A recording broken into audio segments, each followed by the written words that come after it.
అన్న నమస్తే. నమస్తే. వైజాగ్లో స్టీల్ ప్లాంట్లో ఘోర ప్రమాదం ఏ విధంగా చూస్తారు దాన్ని?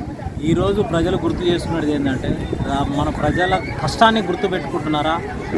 పారిశ్రామికవేత్తలు ఏం జరుగుతుంది, ఈరోజు చనిపోతున్నారు రోజు రోజు.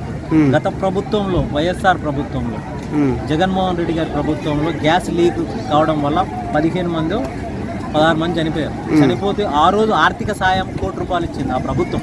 మరి ఈ ప్రభుత్వానికి ఏమైంది ఈ రోజు ఇవ్వడానికి? అంటే 25 లక్షలు ఇచ్చినామని చెప్తారు కదా. నేనేమంటున్నా అంటే గత ప్రభుత్వం గ్యాస్ లీక్ అయితే ₹1 ఇచ్చింది. ఈ రోజు మీరు ప్రభుత్వంలో ఉన్నారు. ఆ రోజు ప్రభుత్వం రావాలని ఊరూరు తిరిగావు. నీ కాళ్ళ బొబ్బలు వచ్చినాయి, కాళ్ళ మంటలు వచ్చినాయి, ఆరతులు ఇచ్చిర్రు రాష్ట్ర ప్రజలంతా, జిల్లా ప్రజలంతా. నీకు ఆ రోజు నీకు ఎంత బాధలో తిరిగినావో ఈ రోజు చనిపోయినోడు గుర్తు రావట్లేదా? ఆ రోజు నీకు అండగా ఉంటాను అక్క, నీకు అక్క అండగా ఉంటాను, తమ్మి నీకు అండగా ఉంటాను, కాళ్ళు పట్టుకోవడం చేతులు పట్టుకోవడం. ఈ రోజు నీకు సామాన్యుడు కార్మికుడు చచ్చిపోతే నీకు అర్థం కావట్లేదా? అంటే ఎవరి వైఫల్యం? అంటే కార్మికుల ప్రాబ్లమా లేదంటే కూటమి ప్రభుత్వం ప్రాబ్లం అంటారా? ప్రభుత్వం ప్రాబ్లమా కూటమి ప్రాబ్లమా కాదు కదా, అది కంపెనీ. అంటే జరిగింది. అంటే మెల్లిమెల్లిగా 28,000 ఉన్న కార్మికుల్ని ఒక 10,000కు 11,000కు తగ్గించడం ఎంతవరకు కరెక్ట్? రాను ప్రభుత్వాలు ఏమవుతున్నాయి అంటే ప్రైవేటీకరణకు దాసోహం అవుతుంది. నేనేమంటున్నా అంటే ప్రభుత్వాలు ఎందుకు నడుస్తున్నాయి?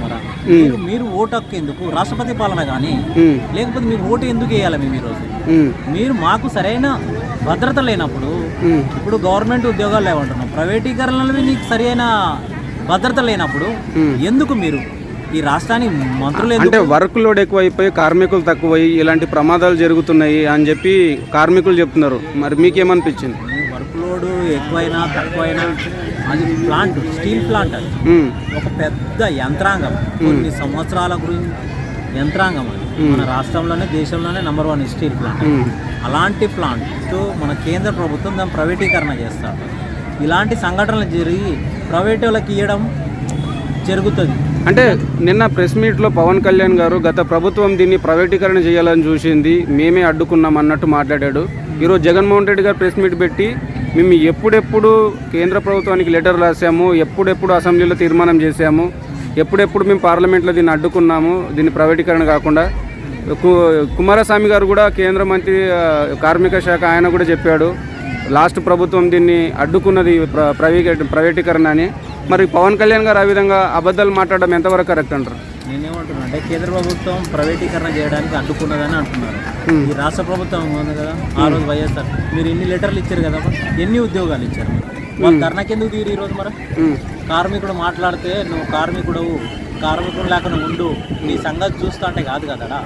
నేనేమంటే కార్మికుడు అయితే మీ మనిషి ప్రభుత్వంలో ఉన్నారు.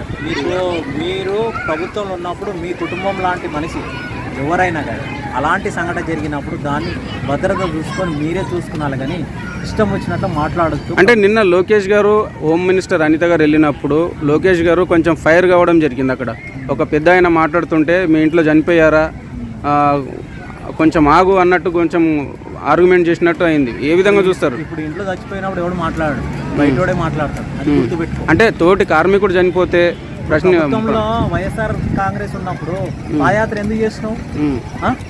ఆ రోజు కార్యకర్తలు వచ్చి నీ వెనకాల నువ్వు ఒక్కడో తిరగలేదు కదా, నీ వెనకాల కార్యకర్తలు అందరు తిరిగారు కదా, ఎంత సపోర్ట్ చేశారు. నువ్వు ఒక్కడో నడిచి ఎవరు ఈరోజు ప్రభుత్వం రాదు కదా, రాష్ట్ర ప్రజలంతా రాబట్టే నీకు ఆ రోజు తిరిగి వచ్చినావు ఈరోజు ప్రభుత్వానికి.